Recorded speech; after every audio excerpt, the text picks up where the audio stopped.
नमस्कार विद्यार्थियों, हमारा त्रयोदश पाठ होने के बाद में 14 चैप्टर है नहीं, आपका 15वां चैप्टर शुरू होता है। पंचदश पाठ ये लास्ट चैप्टर है आपकी बुक का। इसमें कहा गया है विश्व वाङ्मये, विश्व के साहित्य में वैदिक साहित्य का महत्वपूर्णम स्थानम अस्ति, महत्वपूर्ण स्थान है।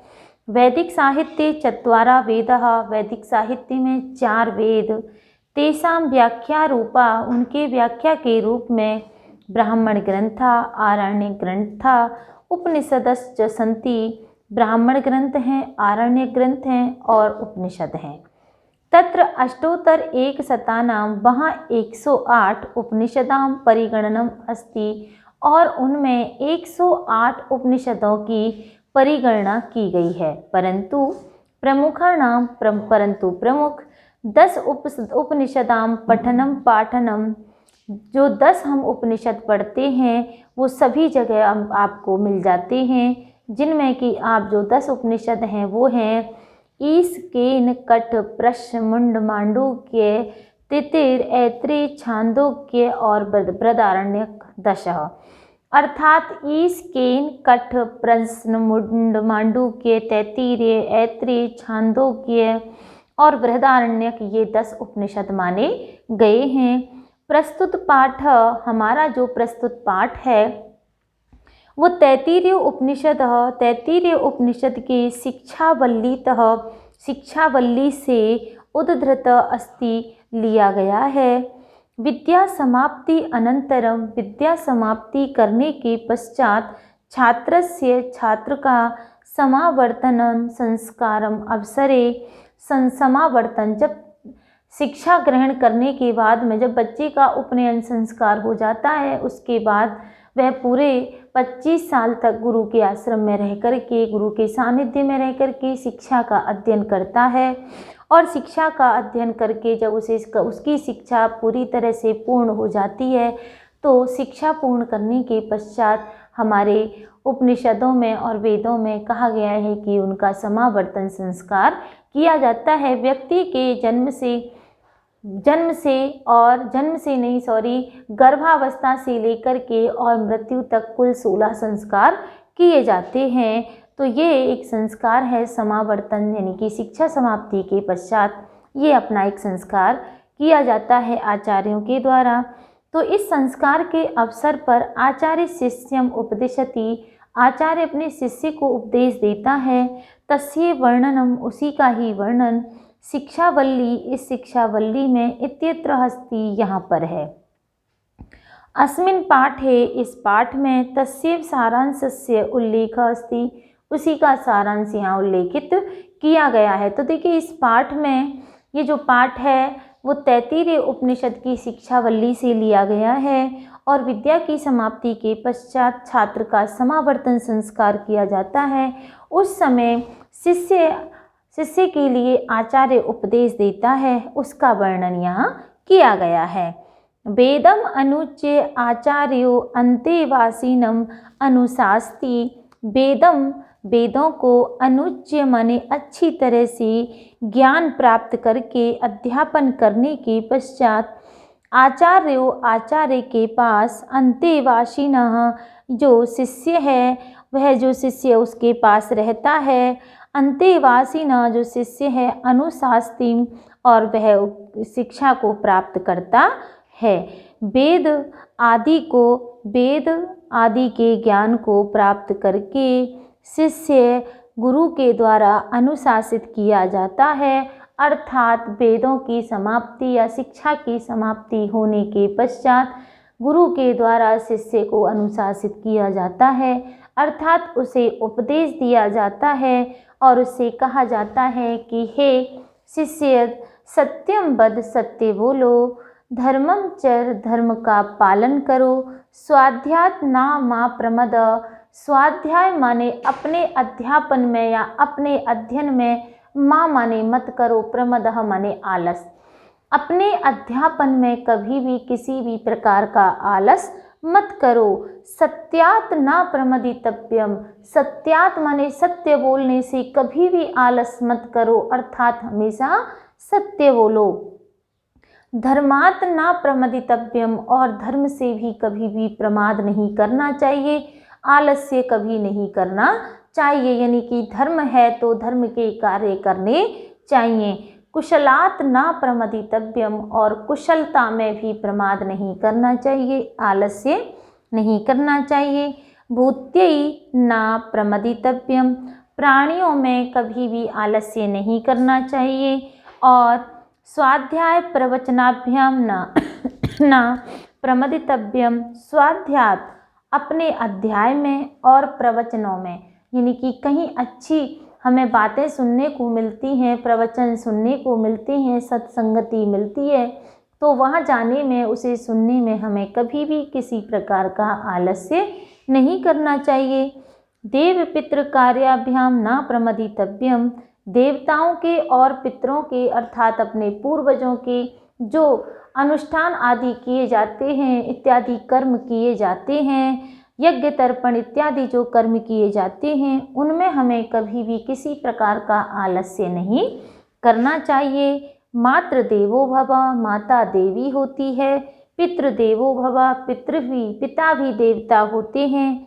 आचार्य देवो भव, और आचार्य देवता होते हैं। आचार्य यानी कि आपके जो गुरु होते हैं, जिनसे आप शिक्षा ग्रहण करते हो, वो भी देवता माने गए हैं। अतिथि देवो भव, हमारा भारत देश अतिथियों को देवता मानने वाला है, तो देखिए यहाँ जो भी अतिथि आता है उसे देवता तुल्य समझना चाहिए।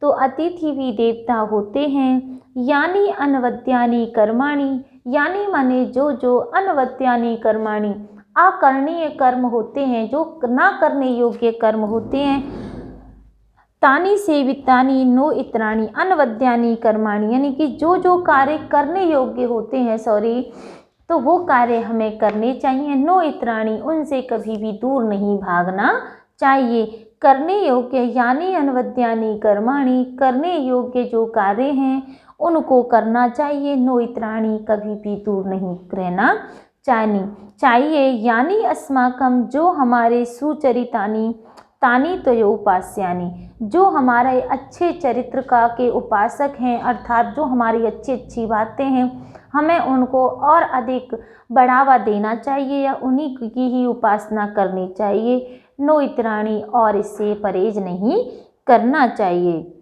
श्रद्धया देयम, श्रद्धा से देना चाहिए। देखिए आपके दरवाजे पर कोई भिखारी आया है, बड़ा ही जीर्ण शीर्ण अवस्था में है, फटे पुराने वस्त्र पहने हुए हैं और उसको भूख लगी है, और आपके पास देने के लिए फ़िलहाल है कुछ नहीं, लेकिन घर में कुछ ना कुछ तो खाने के लिए पड़ा ही होता है, और उसके लिए आपने अपने मन से श्रद्धा से उसकी ऐसी कंडीशन देख करके आपने उसको दान दे दिया, तो वो श्रद्धा से दान दिया। एक कोई ऐसा भिक्षुक आ जाता है आपके दरवाजे पर जिसने कपड़े भी ठीक ठाक पहने हुए हैं, और फिर कहता है कि अरे एक साड़ी दे दो, या फिर मुझे पहनने के लिए वस्त्र दे दो, 100 रुपये दो, ये दो, तो वहाँ आपको कभी भी दान नहीं देना चाहिए इस प्रकार से मांगने वाले को। तो जहाँ देना चाहिए, जहाँ वो दान आपका सही लगे, तो देखिए श्रद्धा से देना चाहिए।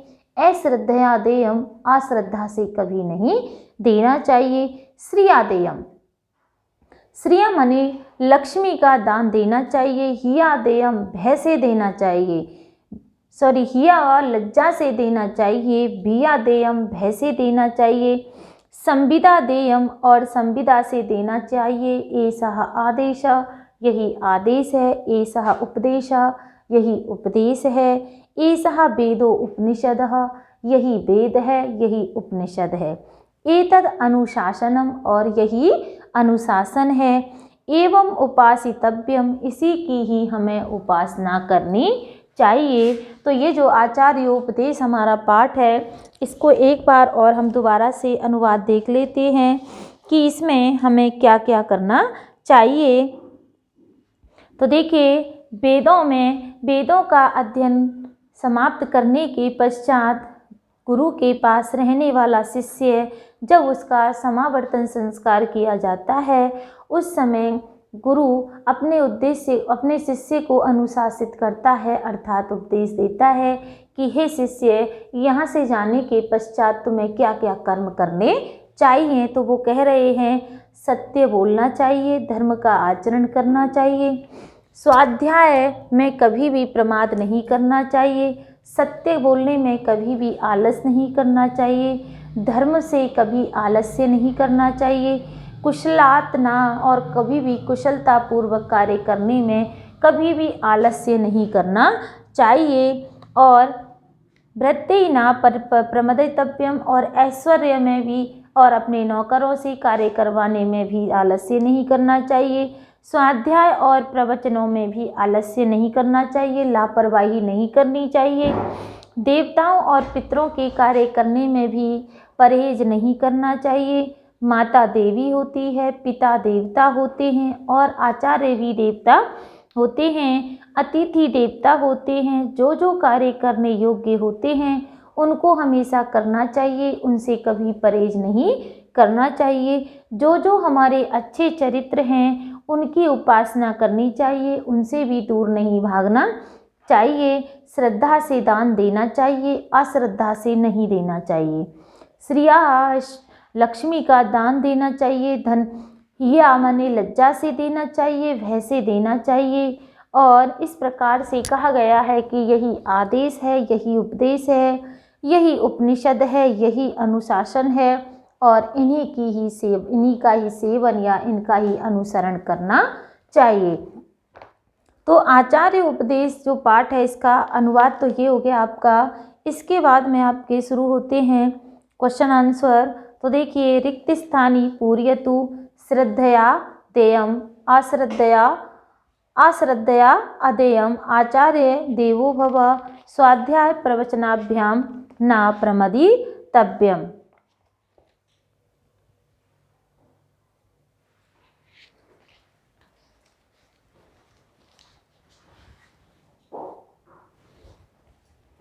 तो पहला लघुत्तरात्मक प्रश्न है आपका रिक्त स्थानी पूर्यतु। तो पहला है आपका श्रद्धया देयम आएगा इसमें, दूसरे में आएगा आपका अश्रद्धया अदेयम, तीसरा है आचार्य देवो भव, चौथा है स्वाध्याय प्रवचनाभ्याम न प्रमदितव्यम।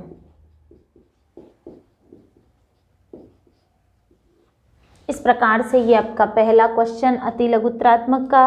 अब लघुत्तरात्मक में आपके आ जाते हैं श्रद्धया किम करणीयम। तो देखिए यहाँ आएगा आपका श्रद्धया देयम।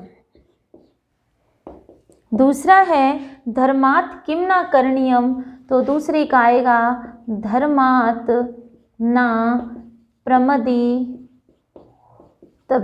धर्म से कभी भी आलस्य नहीं करना चाहिए। कीदृशानि कर्माणि सेवितानि। तो यानी अनवद्यानि कर्माणि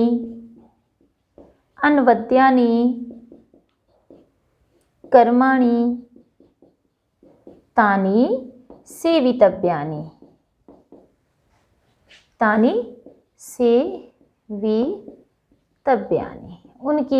उनका सेवन करना चाहिए। नेक्स्ट है कानि त्वया उपास्यानि, अर्थात किस किस की तुम्हें उपासना करनी चाहिए। कानि त्वयो उपास्यानि यानी अस्माकम, जो हमारे, यानी अस्माकम सुचरितानि, जो हमारे अच्छे चरित्र हैं। यानी अस्माकम सुचरितानि, जो हमारे अच्छे चरित्र हैं। तानि उपास्यानि, उनकी उपासना करनी चाहिए। नेक्स्ट क्वेश्चन है निबंधात्मक। केषु केषु कार्येषु कदापि प्रमादः न करणीयः, दानस्य विषये शिक्षावल्यां यल्लिखितं तत्वर्ण्यताम्। दान के विषय में शिक्षावल्ली में जो लिखा गया है उसको आप बताइए। और इसके बाद में आपके होते हैं व्याकरणिक प्रश्न। तो देखिए व्याकरणिक प्रश्नों में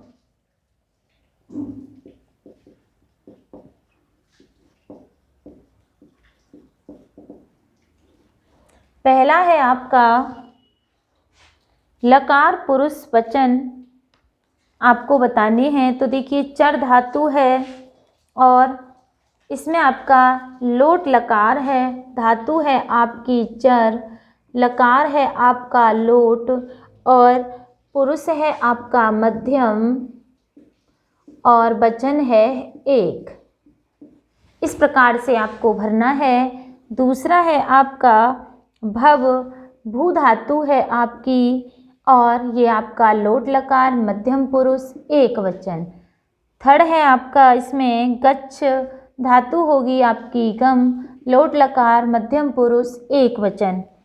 जिग्र आगे है आपकी इसमें जिग्र में आपकी घ्रा धातु, लोट लकार मध्यम पुरुष एक वचन। इस प्रकार से आपका ये लकार पुरुष और वचन हो गया। नेक्स्ट क्वेश्चन है आपका इसका दूसरा क्वेश्चन देखिए, ये कह रहा है कि विभक्ति निर्देश कीजिए। तो देखिए विभक्ति में आपका देखिए स्वाध्याय दे रखा है, श्रद्धया में है आपकी श्रद्धा शब्द है, लिंग है पुल्लिंग, लिंग है इसमें स्त्रीलिंग यहाँ और विभक्ति है आपकी कौन सी तृतीया, इसमें तृतीया विभक्ति है और एक वचन है और वचन में आपका आएगा एक वचन।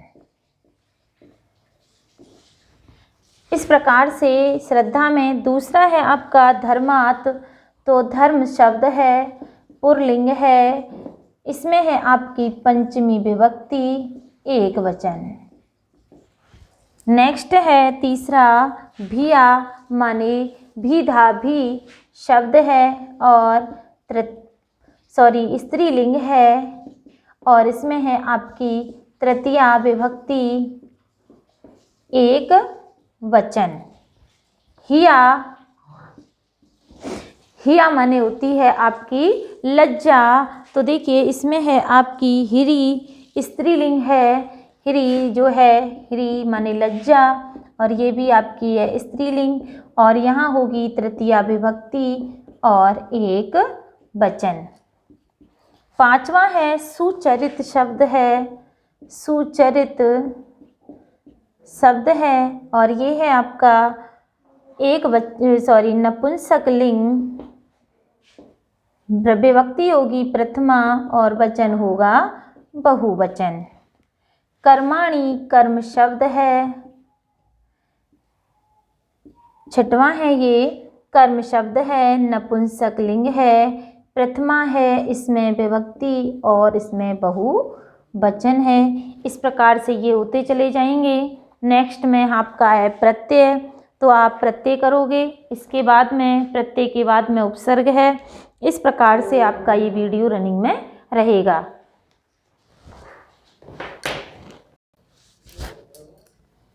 नमस्कार विद्यार्थियों, हमारे यूट्यूब चैनल लकी एजुकेशन में आपका स्वागत है। आपका जो चैप्टर चल रहा था आचार्योपदेश, उसमें से कुछ रह गया है आपकी एक्सरसाइजों में से। तो देखिए सेकंड एक्सरसाइज करवा दी थी व्याकरणात्मक प्रश्नों में, जिसमें पहला था धातु लकार पुरुष वचन, ये भी हो गई थी और इसके बाद था शब्द लिंग विभक्ति और वचन। इसके बाद है हमारा तीसरा क्वेश्चन प्रत्यय निर्देशनम कुरुत, प्रत्ययों का निर्देशन करना अर्थात प्रत्यय बताने हैं। तो इसमें है दे रखा है पहला है हमारा सेवितव्यानि,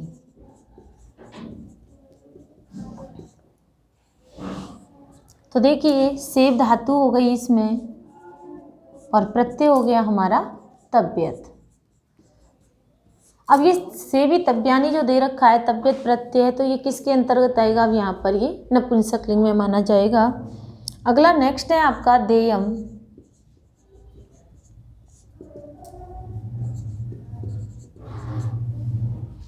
देयम में देखिए आपका दा प्लस यत प्रत्यय है, दा का, और जब इसकी उपधा को क्या हो जाता है? उपधा को वृद्धि हो जाती है, ये दा ये दे हो जाता है और ये हो जाता है दे यम।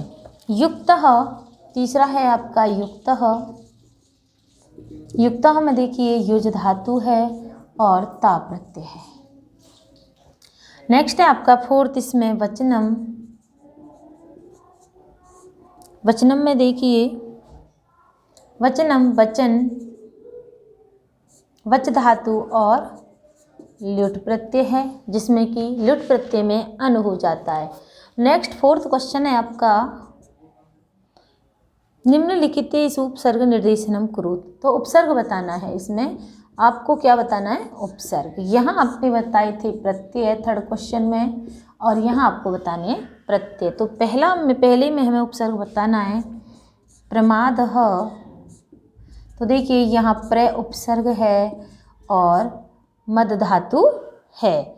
नेक्स्ट है इसमें, वैसे हम इसको फिर ज्यों का त्यों ही लिख देंगे, प्र प्लस मादः।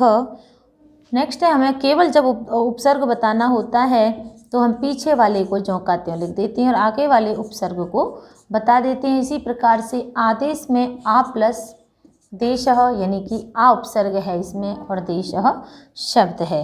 नेक्स्ट है उपदेशः। तो आप बताइए इसमें उपदेश में क्या उपसर्ग होगा, उप, और ये हो जाएगा आपका देशः। सुचरितानि,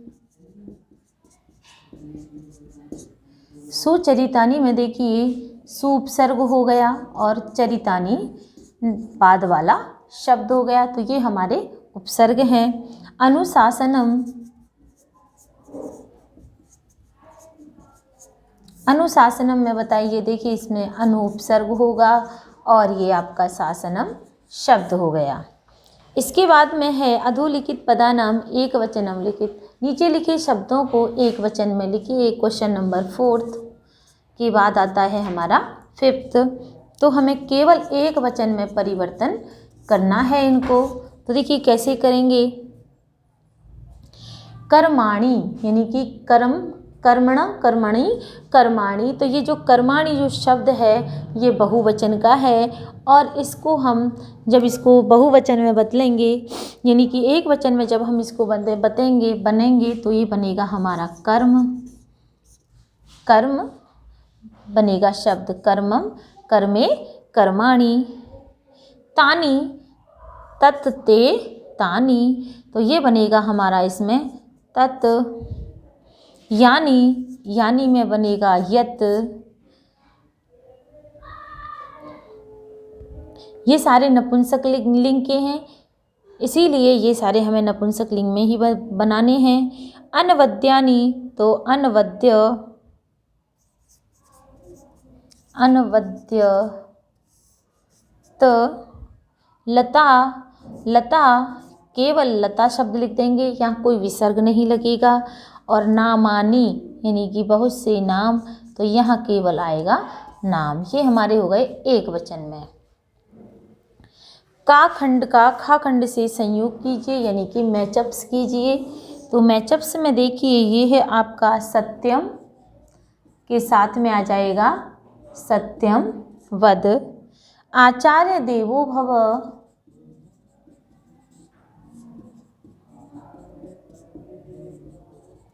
आचार्य देवो भव। धर्मम चर, धर्मम चर। श्रियाम देयम, श्रियाम देयम। और लास्ट में है आपका कुशलात ना प्रमदितव्यम।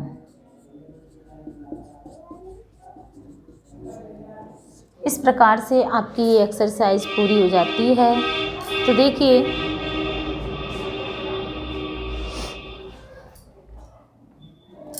ये अनवद्यम होगा, सॉरी यहाँ पर। तो देखिए कर्मम, कर्मे कर्माणि, तत् तत्ते तानि, यत् ये यानि।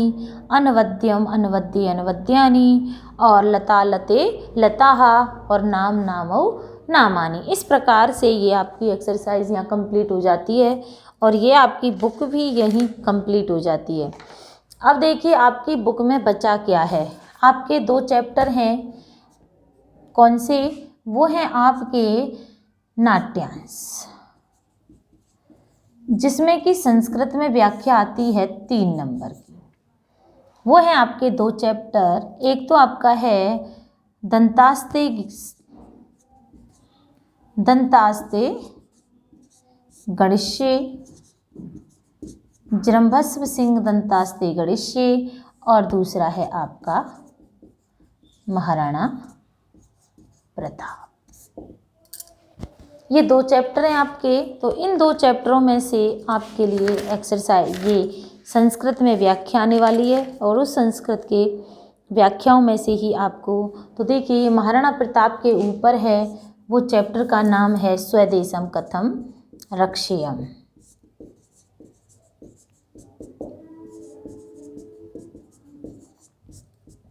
स्वदेशम कथम रक्षेयम, तो ये वाला मैंने चैप्टर आपको पूरी तरह से संस्कृत व्याख्या करवा दी है इसकी, ये पूरा चैप्टर आपका हो चुका है। केवल ये चैप्टर आपका संस्कृत व्याख्या के लिए नाट्यांश में बचा है। 3 नंबर की व्याख्या आती है और दोनों में से एक एक व्याख्या दी हुई होती है, तो एक इसकी आएगी और एक इसकी आएगी, तो दोनों में से एक ना एक व्याख्या आएगी। यदि आप चाहते हो कि दोनों ही चैप्टरों की कराई जाए, वैसे आपके लिए इस वाले चैप्टर की पूरी व्याख्या करा दी गई है, तो आपकी इस व्याख्या को भी हम करवाएंगे, लेकिन करवाएंगे बाद में। दूसरा है आपकी व्याख्या आती है पद्य से, यानी कि पद्यांश यानी कि श्लोक। ये सब संस्कृत व्याख्या आती हैं इनकी।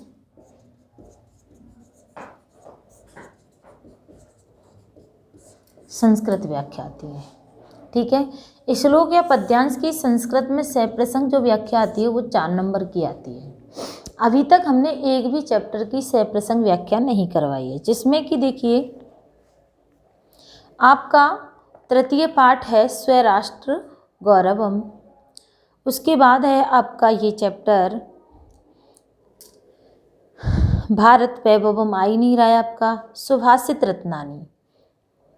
सुभाषित रत्नानी, तो देखिए ये 4 चैप्टर हैं टोटल आपके लिए संस्कृत व्याख्या के लिए, इसमें से पद्यांश में से, तो इसमें 4 चैप्टर हैं आपके। एक तो 3rd चैप्टर, एक है आपका सुभाषित रत्नानी 10 चैप्टर और मरु सौंदर्यम 12 चैप्टर,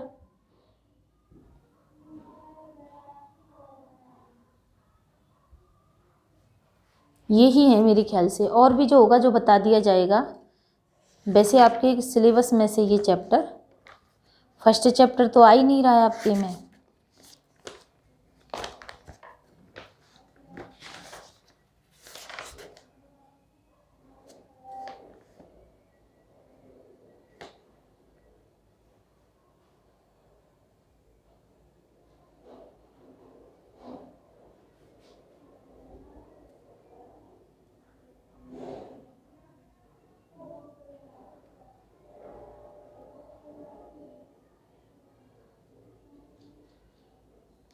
बस यही 3 चैप्टर हैं, तो इन 3 चैप्टरों में से आपके लिए संस्कृत व्याख्या आएगी। इनमें से आपकी जो संस्कृत व्याख्या आएगी वो 4 नंबर की आएगी संस्कृत में व्याख्या।